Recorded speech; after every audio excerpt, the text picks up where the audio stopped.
Hello বন্ধুরা, কেমন আছো সবাই? আশা করি সবাই খুব ভালো আছো। আমার নতুন একটি ব্লগে তোমাদের অনেক স্বাগত জানাই। শুক্রবার আর শনিবার অনেকটাই জার্নি হয়েছে, তাই ভীষণ টায়ার্ড লাগছিল। আজকে সকালবেলায় উঠতে অনেকটাই দেরি হয়ে গেল। এখন ওই 9টা মতো বাজে। আমরা ব্রেকফাস্ট করতে যাচ্ছি। আমরা ব্রেকফাস্ট করে তারপরে রেডি হয়ে বেরোবো। চলে এসেছি আমরা রেস্টুরেন্টে। বাইরের সি ভিউটা আর ভেতরের অ্যাম্বিয়েন্সটা দুটোই কিন্তু ভীষণ সুন্দর লাগছে।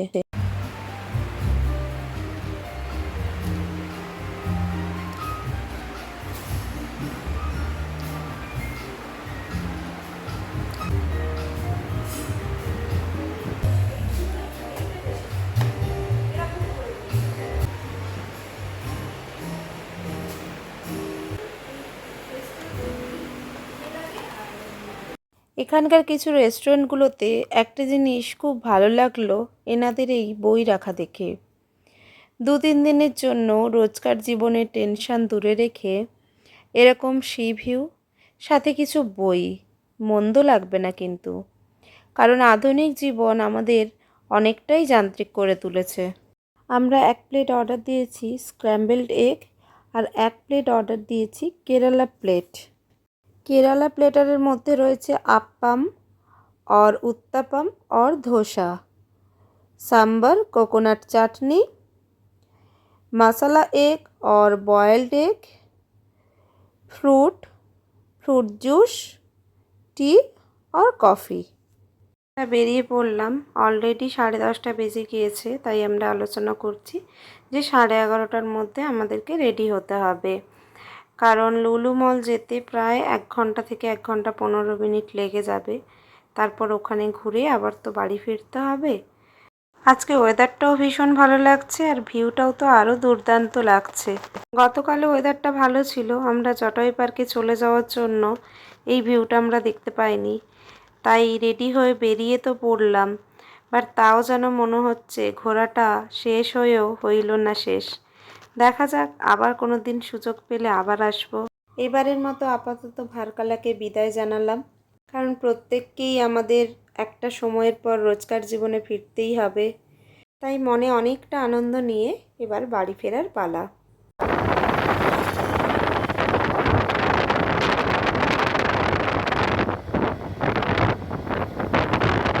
হাতে তো খুব বেশি একটা সময় নেই, তাও ওই যে ব্রিজটা ক্রস করেছিলাম আর বীচটার নাম বলেছিলাম কপিল বীচ, ওই বীচটাই একবার সন্দীপকে বললাম চলো দেখে আসি। ভারকালাতে আমরা 2 দিন থাকলাম, কিন্তু সেই অর্থে দেখতে গেলে আমরা 2টো নাইটই থেকেছি। সকালবেলা জায়গাটা কেমন খুব ভালোভাবে উপভোগ করা যায়নি, কারণ শুক্রবার দিন মেঘলা ছিল। শনিবার জটয় পার্কে চলে গেছিলাম, আজ রবিবার অলরেডি বাড়ি যাব বলে বেরিয়ে পড়েছি। বাট এখানে আসতে হলে এখানে এসে 2 দিন আর 2 রাত থাকতে হবে। তাহলে এখানকার ডে লাইফটা কেমন, এখানকার রাইডগুলো কেমন হয়, বা সমুদ্রে স্নান করা, বা এখানকার নাইট লাইফটা কেমন হয়, সবগুলোই ভালোভাবে এখানে উপভোগ করা যাবে।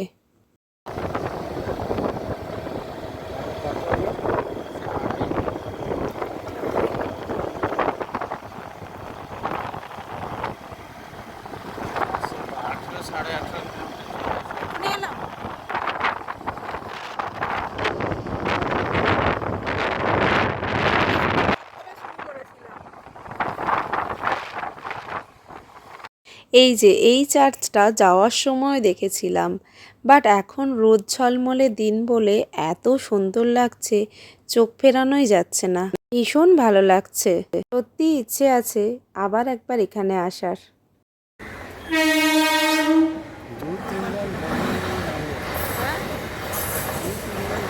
এবার আমরা ওই হাইওয়েটা মানে NH-66 পানভেল কোচি কন্যাকুমারী হাইওয়েতে উঠলাম। চলো একদম মলে গিয়ে তোমাদের সাথে দেখা হবে।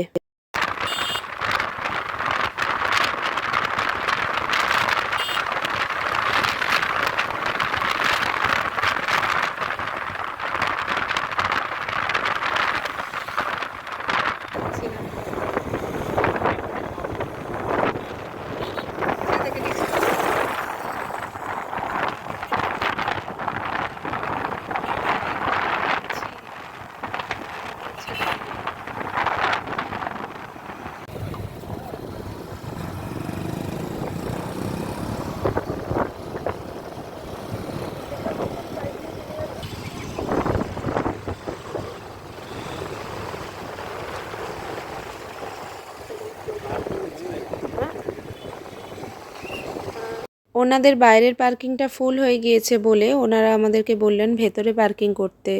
তো ভালোই হলো, গাড়িটা আর এত সময় রোদেও থাকবে না।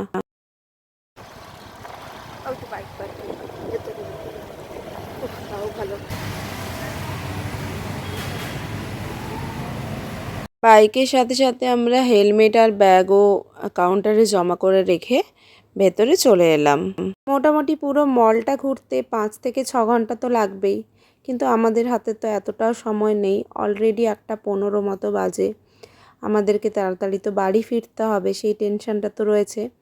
তাই আমরা জাস্ট একটু ঘুরে আমরা লাঞ্চ করতে যাব। একেবারে আমরা লাঞ্চ করে তারপর বাড়ি ফিরবো।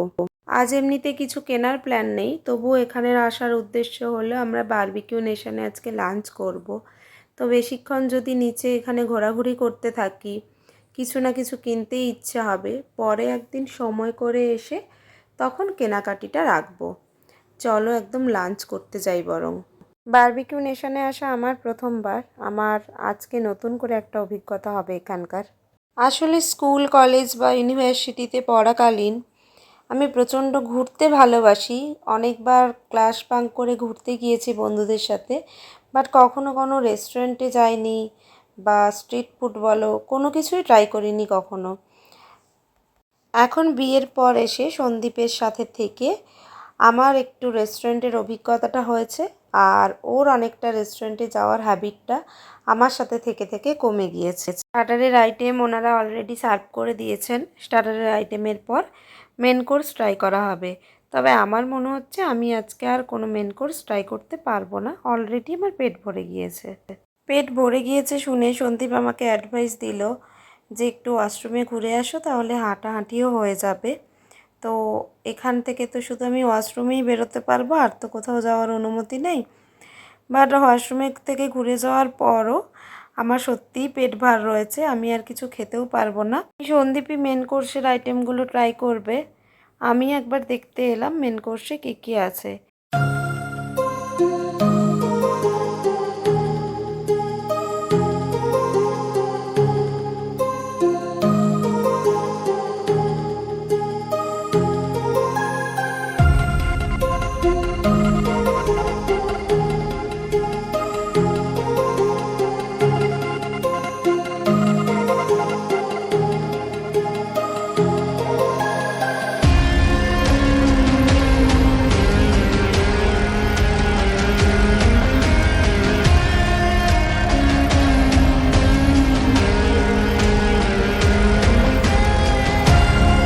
মেন কোর্সে কোনোটাই আমি খেতে পারবো না, তাই সোজা স্টার্টারের পর চলে এলাম ডেজার্টে।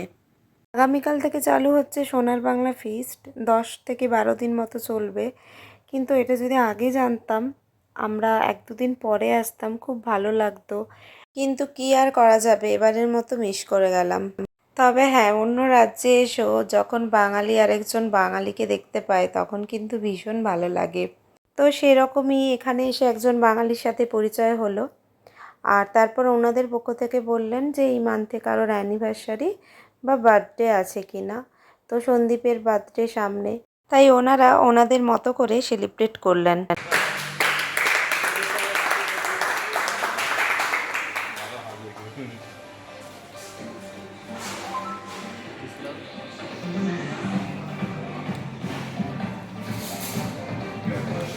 এখন প্রায় 4:30 মতো বাজে, আর মোটামুটি 30 মিনিটস বা 45 মিনিটস আমরা এখানে থাকবো।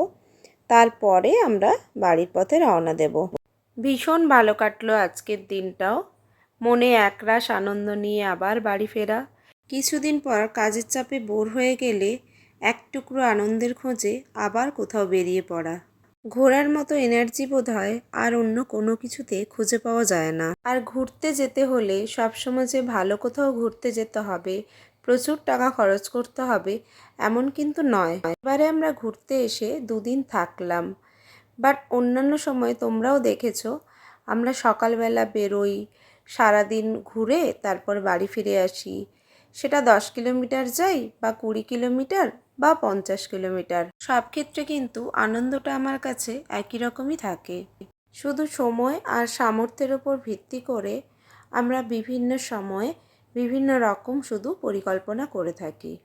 30 মিনিট বলে কোথা থেকে যে 1 ঘন্টা পার হয়ে যায় বোঝাই যায় না। এখন প্রায় 5:40 বেজে গিয়েছে। মন তো হচ্ছিল আরেকটু ঘুরি, কিন্তু আমাদের অনেকটা পথ যেতে হবে, তাই বেরিয়ে পড়লাম।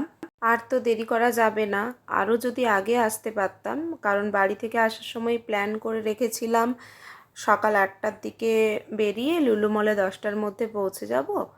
10টা থেকে 4টে 4:30 অবধি ঘুরবো, তারপর ধীরে সুস্থে বাড়ি ফেরা যাবে। কিন্তু সবসময় তো প্ল্যান অনুযায়ী সব কিছু হয় না, তাই আসতেও একটু দেরি হয়ে গেল, তাই ঘোরার সময়টাও একটু কম পেলাম। আবার পরের বার এলে তখন সময় নিয়ে ঘুরবো। আজকে আপাতত বাড়ি ফিরি। ত্রিবান্ধম থেকে কন্যাকুমারী প্রায় 100 কিলোমিটার। আমাদের বাড়ি ফিরতে ফিরতে 8:30 9টা তো বেজেই যাবে। চলো তাহলে, ভিডিওটাও আর কন্টিনিউ করলাম না এখন, কারণ NH-66 পার করে আমরা যখন স্টেট হাইওয়েতে উঠবো তখন আমাকে গুগল ম্যাপ দেখেই যেতে হবে। ব্লগটা তাহলে এখানেই শেষ করছি। সবাই কেমন লাগলো জানিও। ফেসবুক থেকে দেখলে আমার পেজটা ফলো করো, ইউটিউব থেকে দেখলে আমার চ্যানেলটা সাবস্ক্রাইব করো। সবাই খুব ভালো থেকো, সুস্থ থেকো, সাবধানে থেকো। দেখা হবে পরের ব্লগে। আজকের মতো টাটা।